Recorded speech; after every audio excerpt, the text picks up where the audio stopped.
Hello again. We are continuing today with day 8. We are actually starting the second part, or not the second part, but in the first part we're now starting the pticha, which is the introduction. Before that we went through the preface, the agdama. Now we're going to the pticha. It will be split up into 2 days. Today we're doing day 8. Okay, so the Chafetz Chaim starts. Ve'ava Hashem yitbarech et amo Yisrael, out of Hashem's love for His nation Israel. Ve'chafetz meod b'tovato, and His great desire for their good. Ad shekar'om b'shem banim ve'chelek Hashem nachala. Hashem loves His nation to the degree that He refers to them as His children, the portion of Hashem, and His legacy. V'cham hashemot chavivim amorim al godel ahavato leYisrael, as well as with many other affectionate titles which demonstrate the extent of His love to Israel. As it is written in Malachi, the very second verse in Malachi, I have loved you, said Hashem. Therefore, as a result of His love, He distanced the Jewish people from engaging in any of the negative character traits, and particularly from the vice of speaking lashon harah and rechilut, which He prohibited with a specific prohibition. The special thing about lashon harah,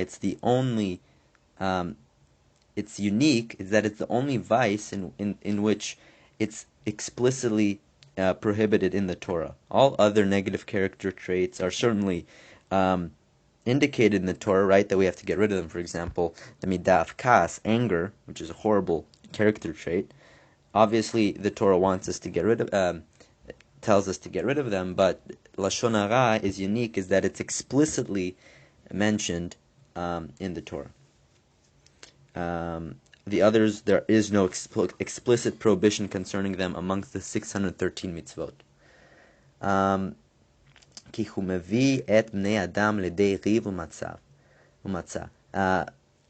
Hashem emphasized the need to avoid lashon harah in particular because it brings people to discord and quarrels.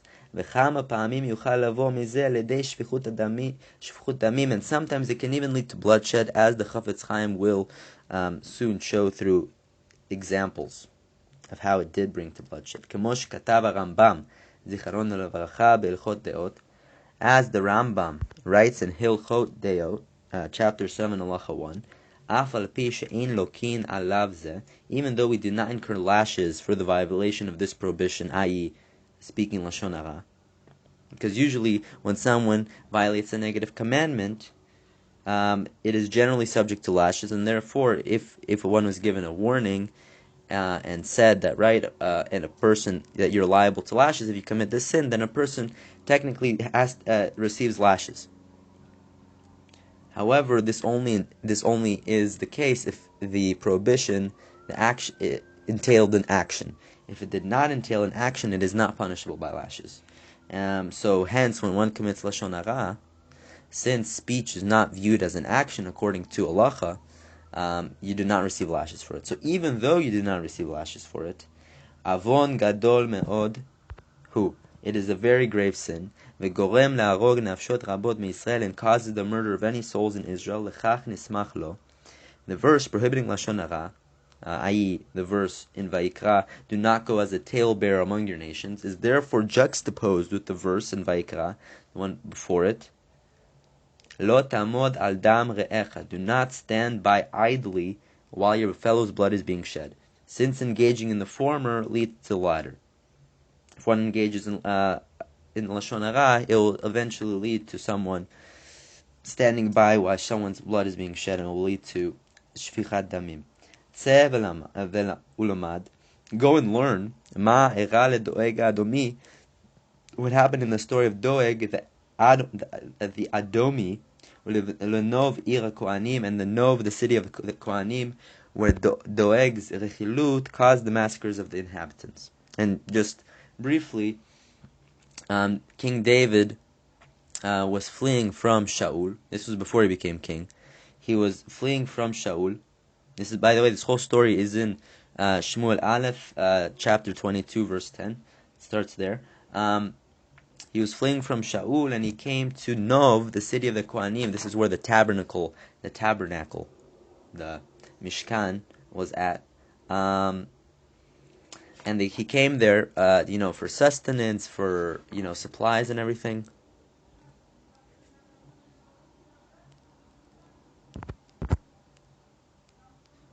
Oops. Okay, sorry about that. And eventually, he left, and then the King Shaul, Doeg, he told King Shaul what happened. How Nov, how Ahimelech, the Kohen Gadol, the leader of the city of Nov, how he helped King David, and Shaul got so enraged that he ordered all the Kohanim in the city of Nov, which is a total of 80 or 85 Kohanim. He ordered all of them to be killed, and eventually they were killed. And that's the incident of Doeg and the city of Kohanim. Okay, so the Chafetz Chaim will now demonstrate that lashon hara brings about other misfortunes as well. Ve'od kama ra'ot atzumot, many other terrible calamities shenasbu al yedei amidah amguna azot, have resulted from the deplorable vice of speaking lashon hara, kemoshi adu shechet anachash. For it is known that the sin of the serpent, i.e., when he persuaded Chava to eat from the tree of knowledge, the Eitz Hadat, Haya Ikar al Yedei Lashon Hara, was accomplished primarily through Lashon Hara, Shediber Lashon Hara al Kadosh Baruch Hu, and that the serpent spoke Lashon Hara about the Holy One, blessed be He. Shamar min ha'elan hazeh achal v'ara et ha'olam, by saying that Hashem ate from this tree of knowledge and then created the world. The Midrash says that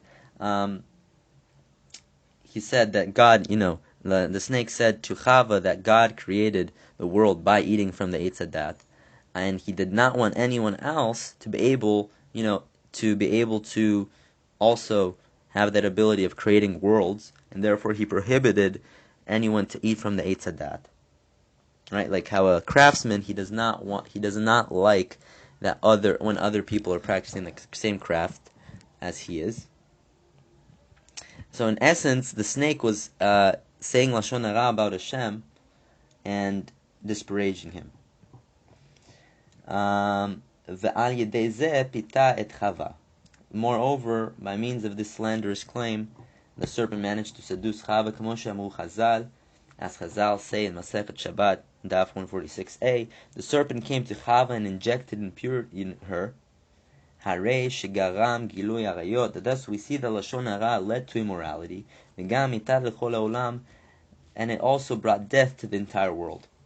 Had Adam not eaten from the tree of knowledge, then people would have been able to live forever, technically. People wouldn't have sinned either. There would have been no desire to sin. And because of this sin of lashon hara of the serpent, Chava ate from the tree of knowledge, and then she gave it to Adam, and he ate from the tree of knowledge, and they were sentenced. All the people that were to come after them would be sentenced to death. The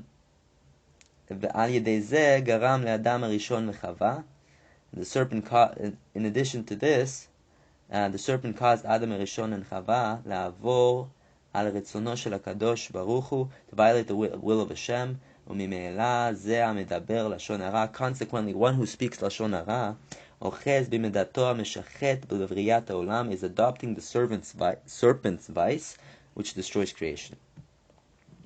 Another calamity, the Chafetz Chaim lists another calamity brought about lashon hara. V'gam sheikar sibat yeridat Yisrael leMitzrayim. Furthermore, the primary cause for Israel's, i.e., Yaakov and his family's descent to Egypt, hayta lechatchila al yedei zeh, was initially because of this transgression of lashon hara. Kemosh katuv, as is written in Bereshit, chapter 37.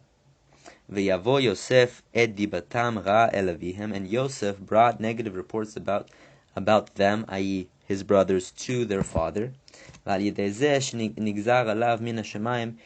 of Yosef's words, it was decreed in heaven, midah b'midah, as a measure for measure punishment, shenimkar le'eved, that he should be sold as a slave, for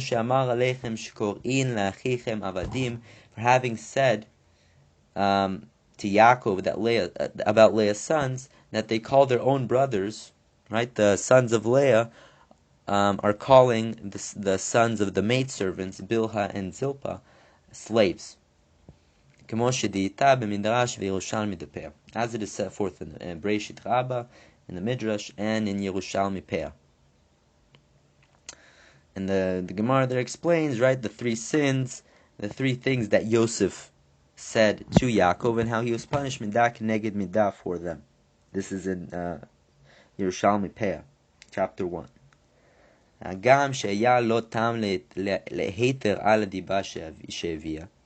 Even though Yosef had a justification to permit the negative report that he related to Yaakov, as the commentaries there explain, for example, the Me'am Loez, to that verse, he explains how Yosef was justified. Nonetheless, we see that no justification helped him, and he was in any event punished and sold into slavery, and ultimately led to Israel's descent to Egypt. And now, that was the exile to Egypt. Now the Chafetz Chaim shows how the sin of lashon harah is a primary factor in this current exile that we are in right now for the past 2,000 years. Moreover, the cause for our current exile is primarily the episode of the spies, as it is written in Tehillim, chapter 106. He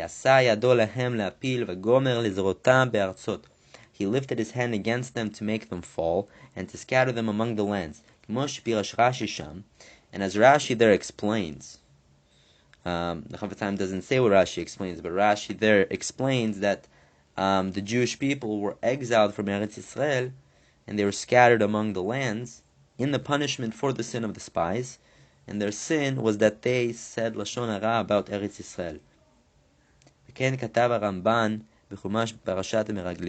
Ramban in his commentary to the Torah writes the same explanation in the passage of the spies.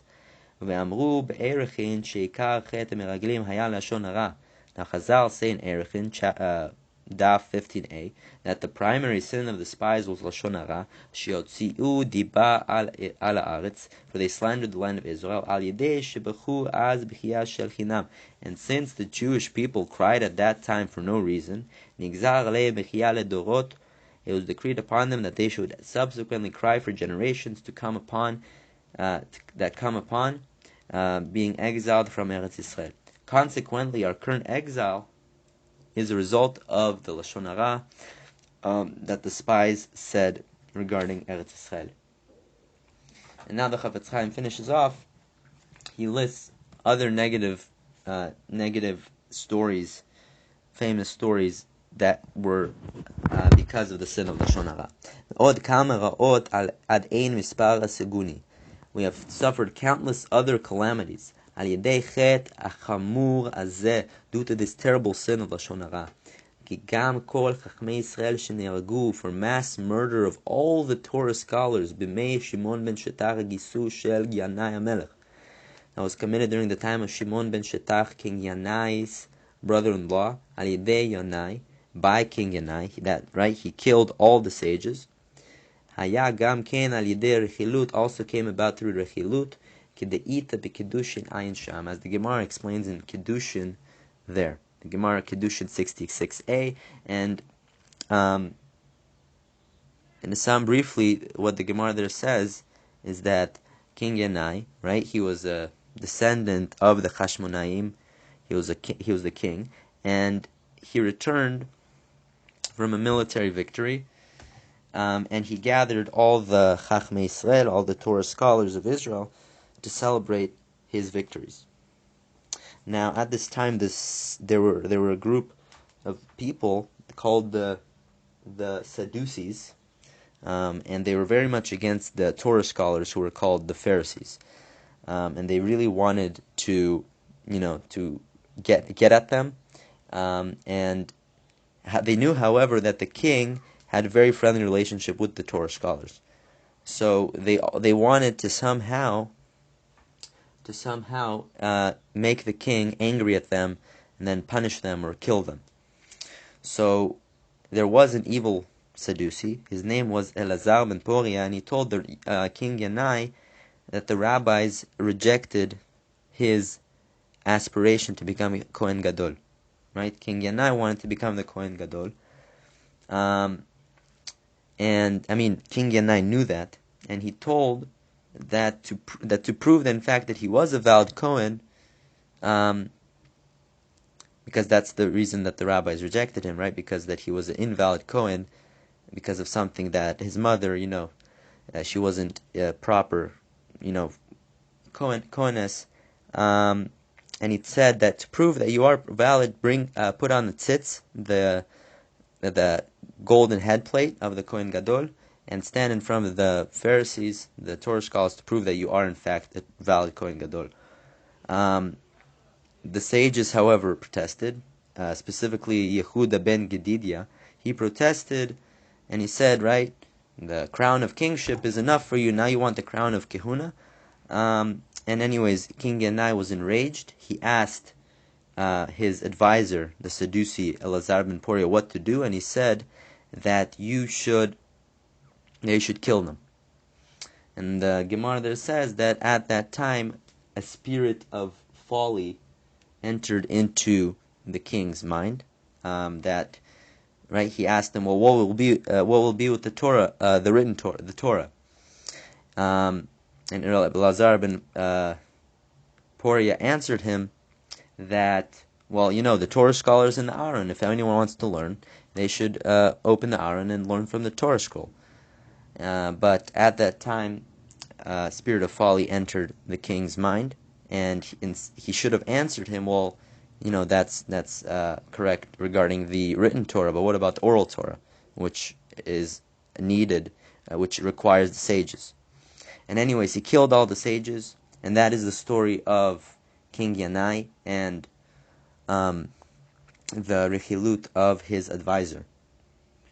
And then there's another maaseh ve'arigat Tana Rabbi Lazar Amodai, and the murder of the Tana Rabbi Lazar Amodai, shaya gam ken siba lechuban Beitar, was also the cause of the destruction of the city of Beitar, for the ve'aya gam al yidei ken al yidei rechilut she'rechilut alav lifnei ben Koziva, for people spoke rechilut about him before ben Koziva.